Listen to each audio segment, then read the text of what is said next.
elderly lady, and she's really quite pushy. Of course, most little old elderly ladies are. They have an attitude, most of them, and she really does have an attitude.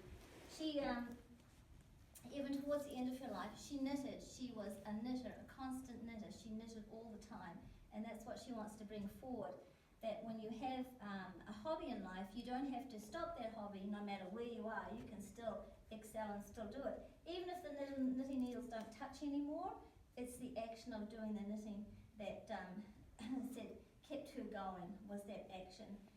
So would anybody have a little grandmother here who knitted quite a bit? Possibly. Okay. I didn't know her right at the end, so. Yeah, okay. I would say that you weren't very close to this grandmother. Would you understand that? Not at the end. Well. No. Not, honey, huggy, close all throughout her life with you. Probably not. Okay, may I come to you, please? Okay, good.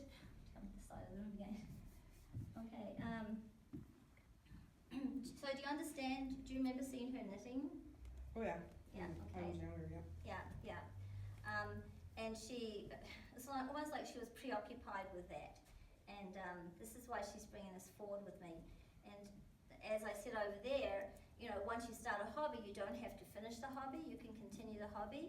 And it was in her mind, the movements, right? So she's doing the movements constantly, and she did the movements when she was older. It just becomes a habit.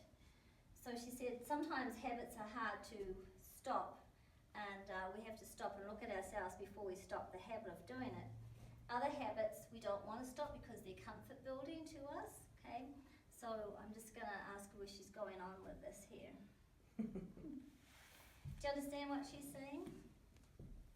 Not really. Okay, all right, let's just see what. But she did knit me a sweater, so. Okay. And I still have it. And a skirt. I was going to say, I bet you still have it. Yeah, she's going, good for you. All right. Now. Okay. So she didn't really, she's telling me that that was her part of her life, a big part of her life, doing that. So she said she didn't really go out and do other things in her life that she wished she could have, but she just didn't have the resources or the time or the person to encourage her to go out. You encourage a lot of people to spread their wings and go out. Would you understand that? Maybe. Okay, this is what she's telling me anyway.